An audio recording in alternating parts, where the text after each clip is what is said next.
uh, uh, ma apa lupa sampai gago itu makna yang fungsi yang real, karena Al-Quran jelas mempunyai fungsi, karena Al-Quran ya diturunkan untuk, kan ada banyak kalimat in la'allakum tatafakkarun atau la'allakum ta'qilun, itu karena kita disuruh la'allah menawa atau karena la'allah ada berfaedah tahdid ya, ada tahdid itu sebuah perintah, tapi perintah dan meskipun tanpa menggunakan kalimat amar, perintah yang tanpa menggunakan kalimat amar yang perintahnya itu kayak kalau bahasa Jawanya namanya melerengi gitu ya. Yo gitu biasanya.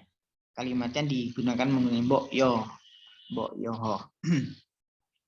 makna daripada tahdid.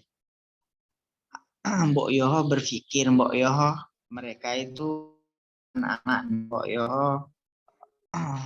seyokianya kita itu sebagai umat Islam dengan mempunyai Al-Quran, kita bisa berpikir, itu yang bikin Al-Quran bisa berfungsi. Kalau nggak dipikir-pikir ya nggak, atau apalagi nggak pernah dibaca ya jelas tidak berfaedah Al-Quran itu. Makna yang dan fungsi yang real dari Al-Quran nyata difahami, kemudian dialami, dirasakan dan diamalkan oleh masyarakat. Barang-barang yang mati, misal piring saja kalau nggak difungsikan, nggak ada apa-apa, kan bisa difungsikan dengan beragam fungsi, bisa dibuat pajangan kalau memang piringnya bagus, atau dibuat makan paling tidak, karena fungsi utamanya piring biasanya buat makan. Sama dengan lebih jauh lagi ya, Al-Quran ini sangat berfungsi sekali, kandungannya semakin dikaji semakin dalam. Saya tadi malam baru ngobrol sama mantan mahasiswa PTIQ, Al-Quran semakin dikaji akan semakin kita tenggelam di situ, karena makin banyak ilmu-ilmu yang kita dapatkan, karena makin banyak inspirasi yang kita temukan. Studi tentang beragam, sama seperti ya fenomena atau munculnya kajian living Quran ini ya, karena orang yang mengkaji Al-Quran itu juga makin banyak. Makin banyak orang yang mengkaji, nanti satu orang menemukan metode pengkajian atau metode penelitian terkait Al-Quran dengan metode yang baru, dengan metode yang sebelumnya tidak ada, atau perkembangan dari metode-metode sebelumnya. Seperti Living Quran ini bisa dibuat salah satu clue untuk kita dapat lulus dengan bisa menulis skripsi, tesis, atau disertasi dengan menggunakan kajian-kajian seperti ini. Sebagaimana Living Quran, nanti ada muncul juga ada hermeneutik, ada semantik, ada Living Quran seperti ini. Tidak hanya dengan menggunakan metode-metode dulu atau kajian-kajian yang kita kenal sebelumnya, seperti kaidah-kaidah tafsir yang kita sering dengar seperti munasabah, sababun nuzul, nasikh mansukh, atau tafsir tematik, itu kan sudah lama-lama. Tentang beragam fenomena atau fakta sosial yang berhubungan dengan kehadiran Al-Quran dalam sebuah kelompok masyarakat tertentu, yang kemudian diaplikasikan dalam kehidupan sehari-hari ya. Jadi studi tentang beragam fenomena ini menjadi catatan bahwasanya studi Living Quran adalah studi tentang beragam fenomena, jadi atau fakta sosial yang berhubungan dengan kehadiran Al-Quran. Bagaimana Al-Quran menginspirasi fenomena atau sebuah nanti munculnya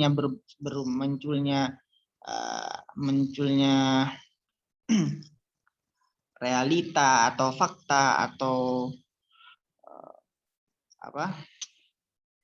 apa namanya, ritual-ritual tertentu terkait Al-Quran diamalkan di masyarakat. Respon sosial atau realitas terhadap Al-Quran, baik Al-Quran itu dilihat sebagai sumber ilmu, karena jelas sumber ilmu tadi seperti saya katakan, Al-Quran semakin dikaji, semakin kita pelajari, nggak ada habisnya. Pelindung, hiasan, dan lain-lain sebagainya. Living Quran atau Al-Quran hidup bisa bermakna juga kan bermakna juga Nabi Muhammad Shallallahu Alaihi Wasallam, karena ada ungkapan karena khuluquhul Quran. Ya, kan kalau baca manakib karena khuluquhul Quran. Ini sama bisa juga diungkapkan sebagaimana kita, misal kalau Mbak di sini yang dari bangun tidur sampai tidur lagi, ya bisa juga kebanyakan banyak mahasiswa iki bisa nih kunna atau kunna khuluq Quran. Karena dari bangun tidur ngaji buat hafalan baru, nanti rada siangan sarapannya dengan Quran, sarapannya dengan ngikut riwayat-riwayat yang menjelaskan Nabi bagaimana makan, terus sekolahnya tentang Al-Quran, sampai sore nanti setoran, sampai maghrib nanti takrar sendiri, belajar sendiri, terus tidur lagi sampai bangun lagi. Juga bermakna sebagai satu masyarakat yang kehidupan sehari-hari menggunakan Al-Quran ini. Dan ini juga menjelaskan tentang mungkin Mbak Iki atau lembaga tahfidz yang santrinya menghafal Quran. Kayak Romoy Najib itu dari pagi sampai apalagi kalau Ramadan tuh sambil ngantuk-ngantuk juga beliau melafadzkan Al-Quran. Talaki, kalau baca sekali talaki 2 juz sambil berdiri, ngantuk sambil berdiri, atau duduk sambil ngantuk-ngantuk, tetap aja jalan. Berhenti sebentar langsung tanpa tanya ini sampai mana tadi, sampai ayat tadi langsung. Almarhum al-maghfurlah, Allahu yarham. Al-Quran bukannya hanya sebuah kitab, tapi sebuah kitab yang hidup. Karena itu tadi, karena dikaji, karena digunakan, karena dijadikan pedoman, karena dijadikan sumber ilmu. Atau kita sebagai pengkaji Al-Quran, kita kaji dengan segala bentuknya nanti ya. Ada yang dijadikan ini seperti kita dijadikan objek kajian, terus nanti dijadikan skripsi dan selanjutnya dan seterusnya. Adalah studi tentang Al-Quran, tetapi tidak bertumpu pada eksistensi tekstualnya. Ini jadi salah satu pembeda antara studi living Quran dan studi tafsir. Studi tentang Al-Quran, tapi tidak bertumpu pada eksistensi tekstualnya, karena dulu mungkin di awal mengkaji, karena Al-Quran disampaikan kepada banyak orang, di banyak orang Arab sendiri itu juga butuh penafsiran daripada Al-Quran. Semisal uhilla lakum lailatas siyamir rafatsu ila nisaikum sampai ila angkal hatta yatabayyana lakumul khaytul abyadu minal khaytil aswad, itu tanpa sebelumnya dijelaskan oleh minal fajr, itu juga mereka belum tidak paham itu maksud khaytul abyad dan khaytul aswad itu apa. Jadi butuh penjelas. itu juga salah satu contoh Al-Quran yufassiru ba'duhum ba'd, yufassiru ba'duhu ba'd. banyak ya periwayatan, meskipun tidak semua Al-Quran ditafsirkan oleh Nabi Muhammad, maksudnya ditafsirkan secara atau bil ma'thur, tapi penafsiran periwayatan terkait penafsiran Al-Quran itu menjadi bukti bahwasanya orang Arab sendiri aja tidak ada yang tidak paham, apalagi kita gitu ya. Jadi itu mungkin mula-mulanya Al-Quran ditafsirkan, mulanya Al-Quran difahami saja dan bertumpu atau berfokus pada eksistensi tekstualnya yang butuh penjelasan. Tapi kemudian kita sampai pada masanya sekarang ini, karena banyak sekali mungkin sudah cukup banyak penafsiran terkait Al-Quran, muncul banyak sekali mufassir. Jadi kita butuh, dan akhirnya muncul juga seperti ini, kajian Al-Quran terkait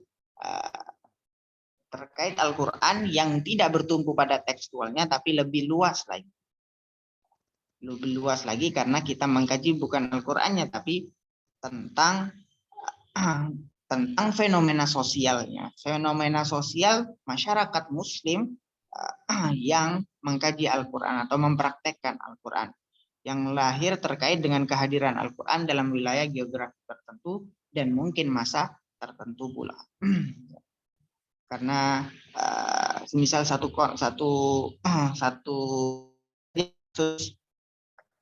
bagaimana orang memahami Al-Quran, ada Al-Quran dijadikan rutinan nanti dengan segala bentuknya, itu kan menjadi bukti bahwasanya Al-Quran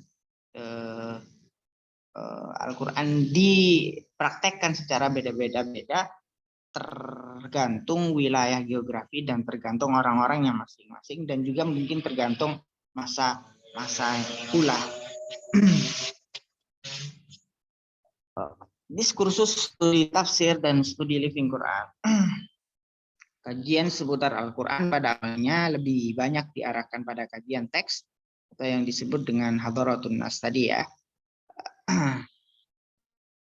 Bahwa Al-Quran muncul, ada metode bil ma'thur, ada metode, ada awalnya mungkin ya bil ma'thur, Al-Quran yufassiru ba'duhu ba'dha, menjelaskan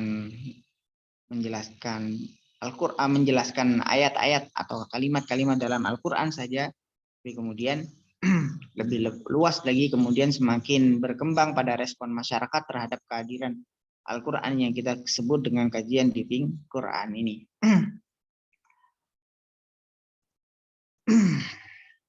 Studi living Quran memberi paradigma yang baru di pengembangan kajian Al-Quran yang lebih kompleks dan kontemporer. Meskipun kajian Al-Quran yang kita katakan atau yang dikatakan lebih kompleks dan kontemporer ini, saya juga berhusnudzon bahwasanya sebelumnya pun sudah dikaji bagaimana terkait kondisi atau sudah diisyaratkan dengan pengkaji atau kajian Al-Quran terdahulu. Kalau saya berarti ya sejarah ke-Al-Quranan atau sejarah atau paling tidak kondisi sosial itu kan Al-Quran sendiri merespon bagaimana dulu orang Arab berkelakuan ya. Terus paling tidak yang membedakan dulu dengan sekarang ya tentang responnya yang kemudian berbeda-beda, kemudian dikaji dengan menggunakan kacamata metode baru atau teori-teori baru.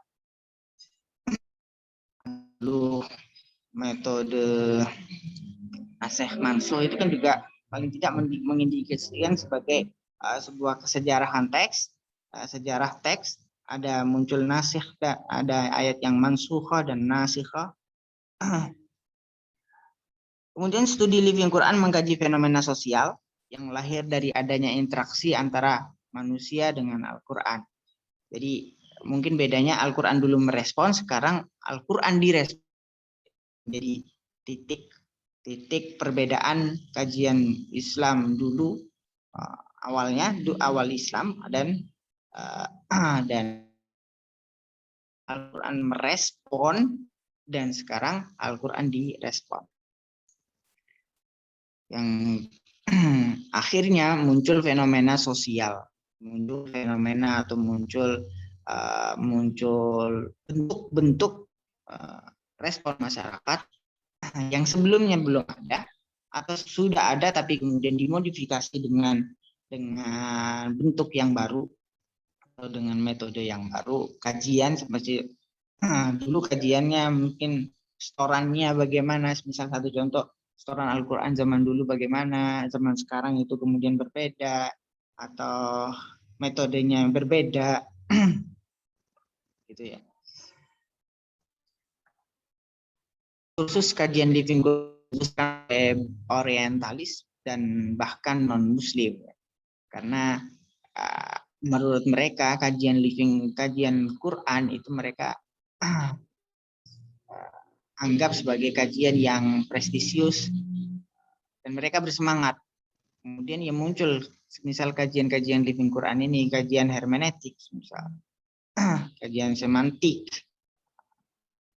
karena mereka anggap sebuah kajian yang prestisius. Ini saya mengutip kalimatnya Pak Sahiran yang mereka Pak Sahiran dulu belajarnya di Jerman tentang hermeneutik. Mereka menganggap itu, wah, karena semakin dikaji itu tadi semakin dalam semakin kita tenggelam dan banyak menemukan sumber-sumber kayak kita menggali sumur itu. Kalau makin dalam kan banyak airnya, nggak makin sedikit tapi makin banyak airnya, makin banyak sumbernya, keluarnya juga makin banyak. Perbedaan antara studi tafsir dengan studi living Quran terletak pada objek kajiannya serta metode yang dipakai. Kalau studi tafsir itu tadi menjadi objek adalah mufassir dan tafsirnya. Misal studi tafsir, misal makna lafadz huda, takwa dalam tafsirnya siapa? Prof. Quraisy Shihab atau tafsir Jalalain misal karya Jalaluddin Al-Asyuti dan Al-Mahalli. Itu berarti yang menjadi objek adalah penafsiran terkait lafaz takwa dalam tafsir Jalalain karya beliau berdua itu. Kalau studi living Quran ya tidak itu karena objek daripada kajian living Quran adalah realita atau respon masyarakat atau ritual yang menjadi respon masyarakat terkait Al-Quran. Terus orang yang di situ yang mempraktekkan kajian itu, mempraktekkan hal itu menjadi objek daripada kajian living Quran. Itu bedanya living Quran dan living atau studi tafsir.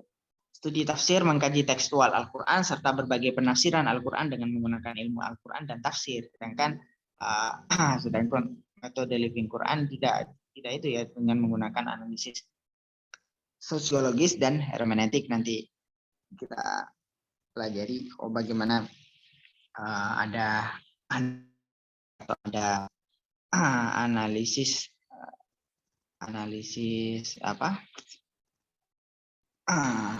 seperti yang di SAP itu resepsi, paling tidak menggunakan resepsi itu ya, bagaimana memahami. Terus ada teorinya, resepsi bukan resepsi itu resepsi pernikahan itu bukan ya, tapi ada teorinya aja, sejarahnya, bagaimana melangkah-langkahnya, kemudian apa yang disebutkan dalam penelitian resepsi nanti. Kalau nanti ada teori yang tentang sosiologi dan antropologi, kita muncul kayaknya di semester di pertemuan 5 kalau bisa. Ragam respon umat Islam terhadap Al-Quran. dulu awalnya Al-Quran dibaca saja, dibacakan oleh Nabi, kemudian dibacakan juga oleh sahabat, tulis, dihafalkan.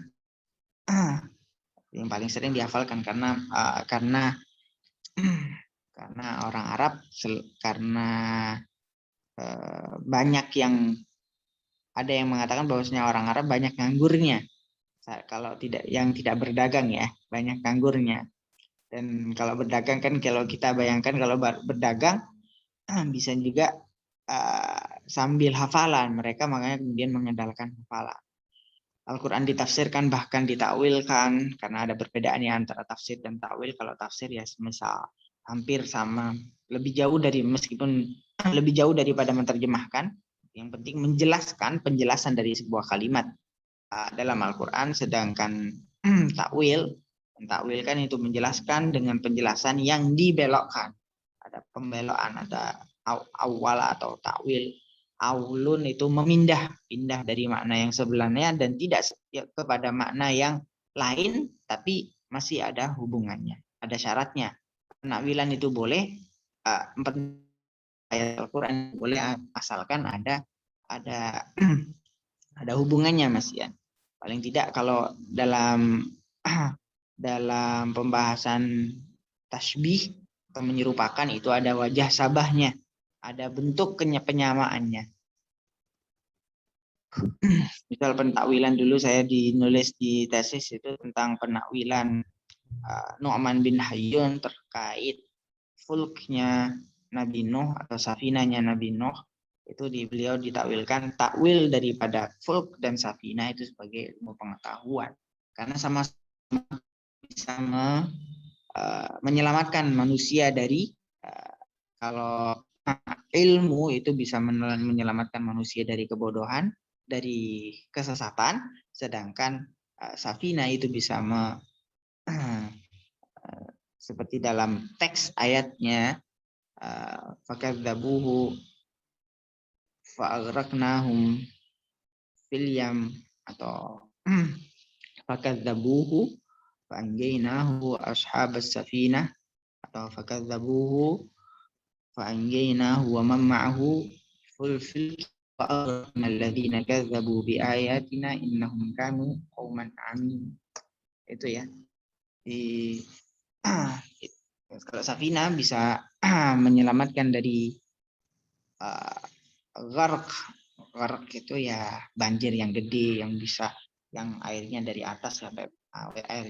atas dan juga keluar dari bawah sampai muncrat gitu sampai bisa memenuhi bumi, tenggelam semua, gunung-gunung pun tenggelam. Kalau ayat yang di juz 12 itu wasiqal ma wa udiyal amr, gimana? Ya wa Musa inna rabbi laghafurur rahim wa hiya tajri bihim fi mawjin kal jibali wa nada nuhu ibnahu wa kana fi ma'azili ya bunayya arkam ma'ana wa la takum ma'al kafirin. Itu ya, ayat yang kaca sebelah kiri itu ya pokoknya. Qala la 'asimal yawma min amrillah. Itu pokoknya bagaimana tentang gharaqnahum atau Anjaynahu wa man ma'ahu fil fulki wa aghraqna alladziina kadzdzabu bi ayatina innahum kanu qauman amin, yang tenggelam semua. Ayat-ayat tertentu dibacakan dalam momen-momen tertentu. Sebelumnya ada yang dijadikan hiasan madrasah, masjid, hiasan rumah, hiasan madrasah, hiasan masjid. Mungkin bisa juga diteliti orang-orang yang tulisannya bagus, terus mempunyai rutinan atau mempunyai kekhasan tersendiri, saya nulis biasanya ayat-ayat tertentu saja gitu. Misal, kenapa kok nulis itu? Kita kaji, kita wawancarai. Kemudian ayat-ayat tertentu dibacakan dalam momen-momen tertentu dengan bentuk masing-masing, dikemas dengan acara semaan, di acara haul, ada di acara semaan mingguan, bulanan, selapanan. Momen-momen tertentu, momen haul atau momen yang lain ya. Momen-momen pindahan rumah, momen-momen momen-momen mau punya mau menikah biar selama dibacakan biar dibacakan Al-Quran. Bacaan diperindah dan dijadikan musabakah. Ini seperti penelitiannya Anne M. Get gitu ya. Ada penelitiannya terkait musabakah di Indonesia. Ada tahunnya. Ada dijadikan pelindung. Banyak sekali kalau di Lirboy itu sampai punya kitab atau punya biasanya kalau alumni dikasih buku saku atau terkait wirid nanti ada Al-Qur'annya, itu juga bisa kalau diamalkan, ada yang ditularkan ke orang, dirutinkan, itu bisa juga dijadikan objek kajian di Quran.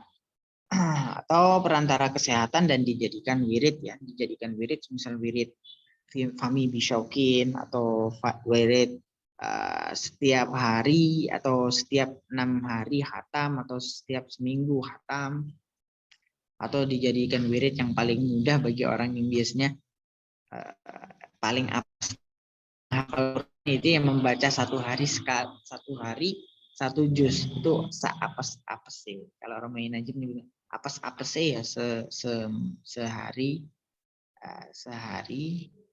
satu juz, dan itu jangan dilakukan, jangan yang apes itu atau jangan yang doif gitu. Kalau istilah hadis ya doif, karena kalau bagi penghafal Al-Quran terus nanti sudah nggak di pondok atau sudah nggak di asrama, kalau membacanya cuma satu juz satu hari itu bisa jadi hilang. Paling tidak ada ada wirid atau ada bacaan wajib yang sesuai tanggal, berarti ya 1 bulan sekali hatam, tapi ada wirid sunnahnya atau ada bacaan sunnahnya. Paling tidak bacaan sunnahnya itu lebih banyak daripada bacaan yang wajib. Bisa sunnahnya itu ya pokoknya baca sampai hatam 2 juz atau 3 juz dalam sehari. Kalau cuma yang tadi dikatakan apes sih atau doifnya orang penghafal Quran, kok baca cuma 1 juz salam sehari, itu bisa jadi berantakan. dibarengi meneliti living bisa, itu kan bisa juga nggak fokus Al-Qurannya, nanti bisa ketinggalan. Dibarengi kuliah sampai S2, S3, dibarengi ngurus suami kalau perempuan, atau dibarengi cari maisha bagi laki-laki, itu pasti hilang kalau bacanya cuma sejuz.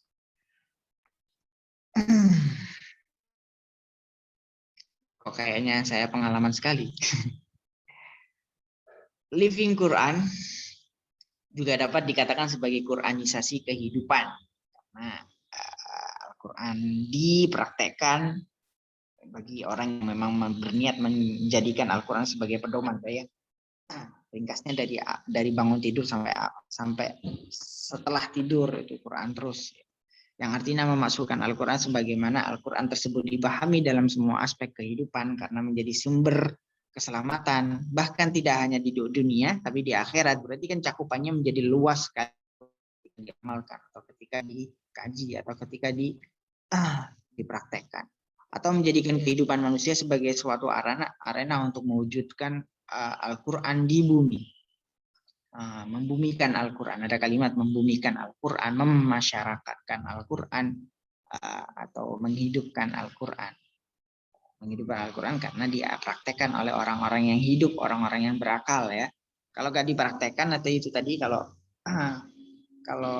orang yang hafid atau hafidh saja kalau nggak didres ya menjadi hanya redup bahkan mati. Nggak pernah sama kalau sama zaujahnya atau sama zaujnya nggak seru. Hal-hal yang harus diperhatikan oleh peneliti Living Quran. Penelitian Living Quran semata-mata berusaha melakukan pembacaan objektif tanpa ada tujuan untuk menyalahkan, tanpa ada tujuan untuk membenarkan dari perspektif orang yang meneliti ya, perspektif seorang peneliti living Quran itu, penelitian Al-Quran semata-mata berusaha melakukan pembacaan objektif saja terhadap fenomena keagamaan yang berkaitan langsung dengan Al-Quran. Jadi nggak ada unsur untuk nanti menyalahkan dan membenarkan. Jadi kita mengkaji fenomena itu secara objektif, juga nggak berat sebelah, semisal nggak berat sebelah, semisal yang diteliti itu di pondoknya sendiri, jadi tidak dibaik-baikan atau tidak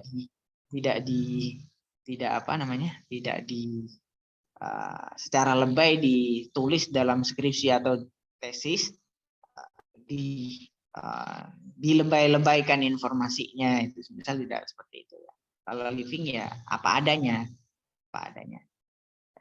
Kita hanya dituntut nanti dalam poin 3 ini, dalam penelitian living Quran yang dituntut adalah, atau yang berusaha ditemukan adalah menemukan nilai atau menemukan makna atau meaning and value yang melekat pada sebuah fenomena sosial keagamaan berupa praktek-praktek ritual yang berkaitan langsung dengan Al-Quran. Jadi tidak boleh lebay, apalagi yang diteliti di pesantrennya. Misal Mbak Wina punya pesantren, diteliti living di situ, ada living Quran atau kajian Al-Quran atau tahfiz Quran di situ, nggak boleh ditulis dengan lebay.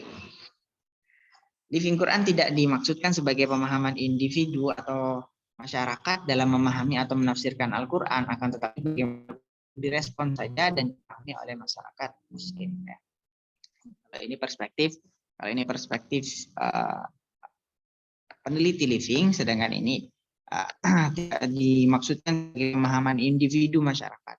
Memang difahami secara individu atau secara kelompok yang bisa jadi berbeda, tapi kemudian pokoknya Al-Quran situ direspon saja atau dipahami masyarakat muslim. Ini kalau yang ini dari perspektif pelaku atau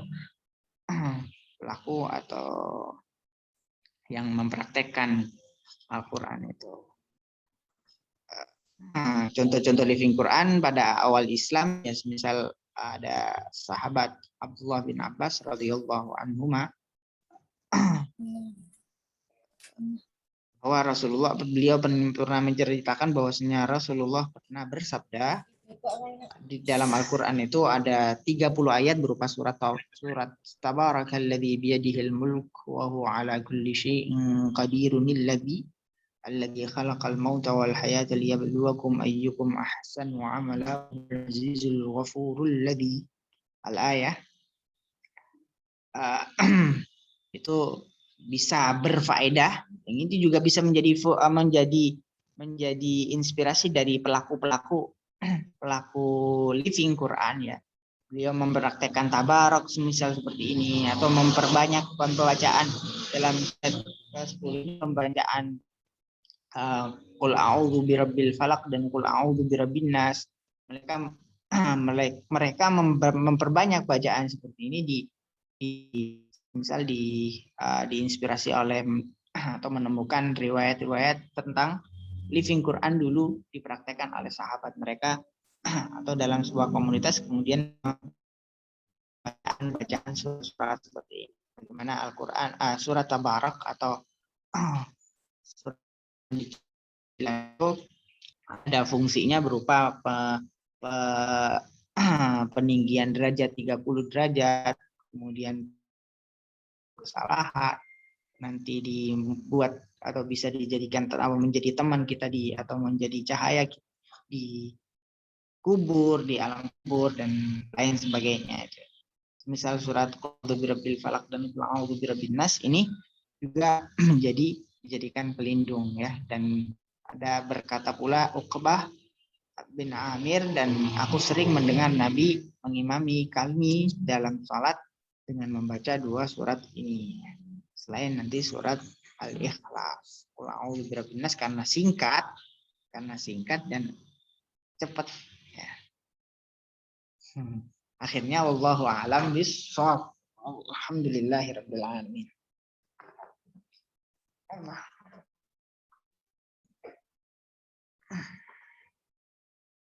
Alhamdulillah. Silakan kalau ada pertanyaan, Mbak.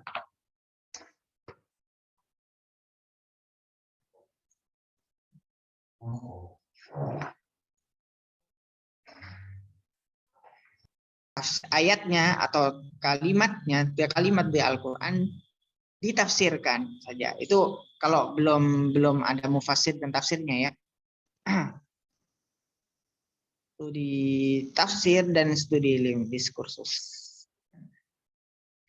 Perbedaan antara studi tafsir dan studi living Quran terletak pada objek dan studi dan metode yang dipakai. Kalau studi tafsir itu objeknya adalah tafsir dan mufassirnya. Tafsir, kalau tadi seperti misal contoh penafsiran Buya Hamka dalam tafsirnya Al-Manar ya, Al-Azhar Buya Hamka dalam tafsirnya Al-Azhar terkait takwa misalnya. Jadi yang menjadi objek dari kajian tafsir, misal contoh dengan menggunakan tema seperti itu, ya kajiannya adalah Buya Hamka dan mufasirnya, Buya Hamka dan tafsirnya berupa Al-Azhar. Atau contoh lain, misal contoh judul skripsi saya saja ya, atau tesis ya, skripsi saja, skripsi. Al-wujuh wan nadhair menurut Muqatil bin Sulaiman, studi kata al-huda dan dolal. Itu menjadi itu contoh studi tafsir ya. Yang diteliti adalah Muqatil bin Sulaiman dan lafaz huda dan dolal dan penafsirnya dan kitab tafsirnya. Kalau itu saya berobjekkan kitab Al-Wujuh wan Nadhair ya, karena selain menjadi variabel di situ kan Al-Wujuh wan Nadhair, Muqatil bin Sulaiman dan Al-Huda dan Dolal. Itu menjadi objek daripada kajian tafsir ya. Studi tafsir. Itu contoh-contoh studi tafsir. Sedangkan studi living Quran ya terletak pada objek kajian dan metodenya. Kalau metode living Quran ya objeknya adalah bentuk ritualnya itu menjadi objek, dan juga orang-orang yang melakukan ritual itu. Jadi pelaku dan fenomena atau pelaku dan ritualnya itu menjadi objek daripada living Quran. Contoh studi living Quran ya, resepsi masyarakat terhadap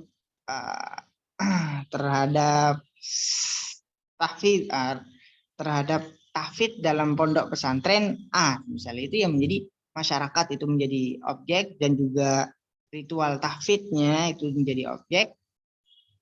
Kemudian metode yang dipakai, metodenya apa, nanti menggunakan resepsi misal, atau menggunakan teori resepsi, atau teori sosial sosiologi antropologi, terserah. Yaitu misal itu ya perbedaannya dari di situ Mbak ya. Kalau studi tafsir itu mufassir dan tafsirnya, sedangkan living Quran itu adalah pelaku dan bagaimana ritual itu dijalankan oleh pelaku itu tadi. Begitu Mbak. Ya, Pak. Makasih Pak. Kalau dilihat dari contoh-contohnya memang lebih enak atau lebih bagus kalau bisa ya tafsir saja. Meskipun kita sekarang belajar belajar living Quran, tapi ya nggak apa-apa kalau memang memilih living Quran, dan juga bagus juga kalau serius mengerjakannya. Nanti pasti ada temuan-temuan tertentu terkait daripada living Quran. Mbak Wina sudah punya judul belum?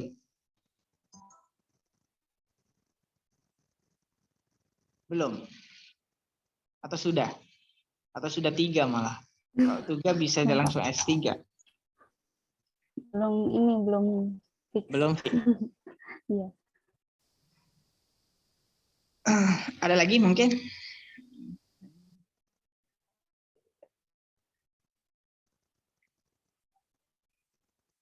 Umi Adinia.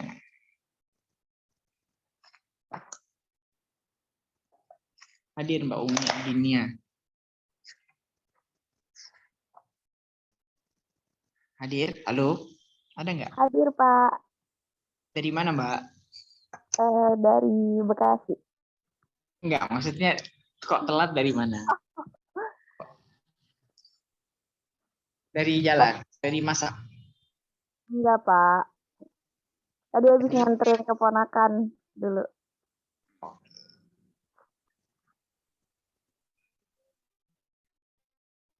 Mbak Tusna Zakiyah, Titi Syarmila, Suci Fadila Nasution, Siti Nuraini, Sofa Nurfaida, Zahratul Munawwarah, belum? Siti Nuraini hadir, Bapak. Siti Nuraini, oh iya. Titi Sarmila juga hadir, Pak. Titi Syarmila. Suci Fadila hadir, Zahratul Pak. Munawwarah hadir, Pak. Oh, dari mana? Dari mana semua nih? Mbak Titi Syarmila dari mana tadi? Iya, Pak. Tadi ke kamar mandi, terus ngeinin adik. Anu, mandiin adik juga? Enggak, dia sebentar. Oke. Sekaligus ngomong ya. Mbak Tusna Zakiyah ada?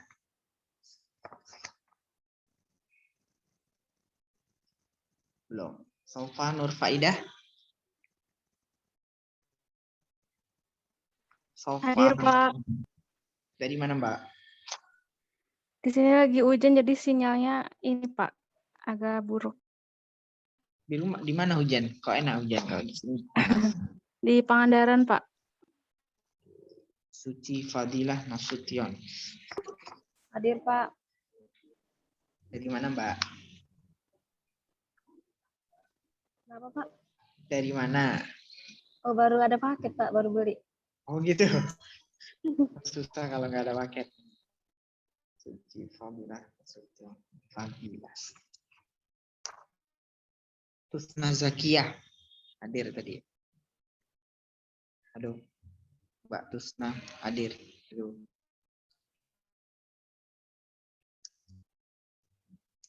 Belum ada Mbak Tusna ya. Zahratul Munawwarah hadir. Hadir, Pak. Dari mana, Mbak? Tadi sebenarnya dari jam 9 udah mau masuk, Pak, tapi gagal Jam terus. 9. Ini belum jam 9, Mbak. Iya, dari jam apa? Dari jam soalnya di Kalimantan jam 9. Ya Oh, dari iya, jam 8 pagi ya? tadi, Pak. Dari pagi tadi udah mulai masuk tapi gagal terus gara-gara sinyal, Pak.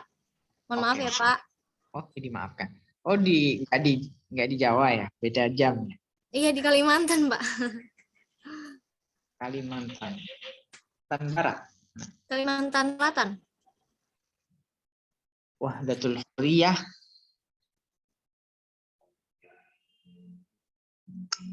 Wahdatul Hurriyah. Nggak ada. Berarti yang nggak ada, Mbak. Wahdatul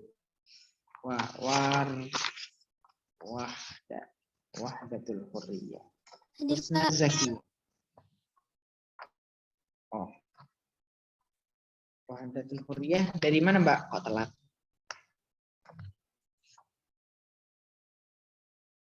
Halo. Ada, Pak, di Pamulang di asrama. Oh, di asrama. Asrama dosen, Pak. Asrama dosen. Di tempatnya siapa, Mbak? Instruktur tahfidz Ibu Atikoh.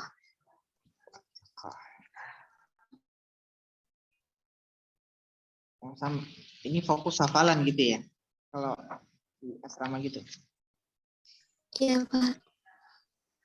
Semoga khatam. Mbak Tusna Zakiyah nggak ada ya? Yang nggak ada Mbak Tusna Zakiyah ya? Atau izin? Bapak Udah ada, masuk, Pak, Bapak. itu. Hmm? Dari tadi sinyalnya jelek di sini. keluar masuk, Pak. Yuk. Ada lagi pertanyaan? Ya Mbak Tusna hadir sudah. Ya Mbak. Hadir.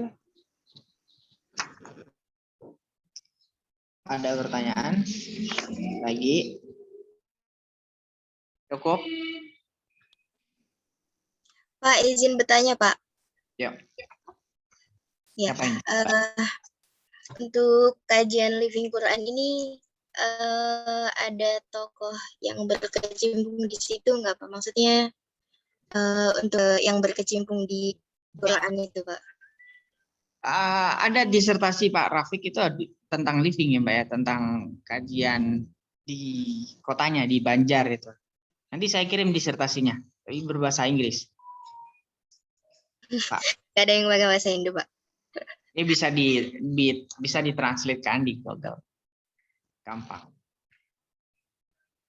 Pak Rafiq itu yang ngajar di Pak Rafiq, Pak Mansur, Pak Mustaqim juga pernah ngajar tentang living di UIN.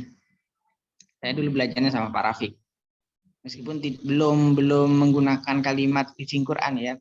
Dulu sosiologi dan antropologi Al-Quran. Ya nanti saya kirim.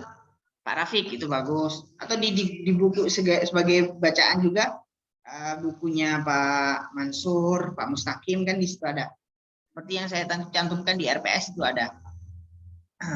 Living Quran sebuah penelitian kualitatif terkait Al-Quran yang ada ritual.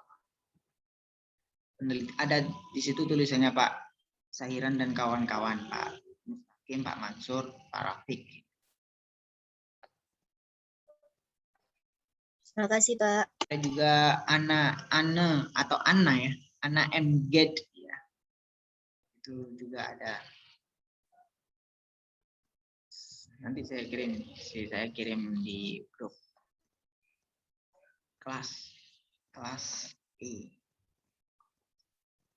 Kelas B.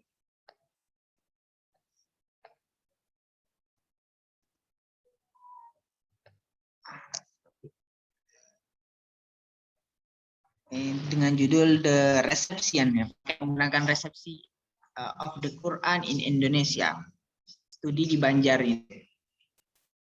Resepsi Al-Quran di Indonesia. Resepsi terhadap Al-Quran di Indonesia. Enak ya. Pas kuliah di luar dengan menggunakan atau dengan penelitian daerahnya sendiri kan bisa enak nih sambil teleponan.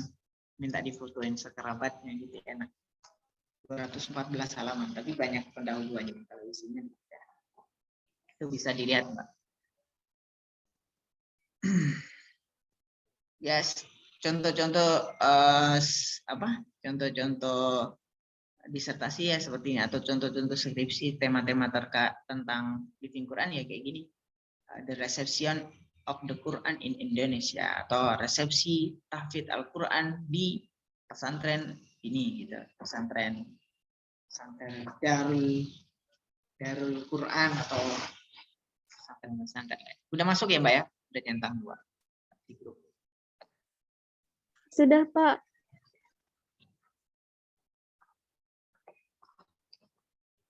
Sudah cukup? Ada lagi?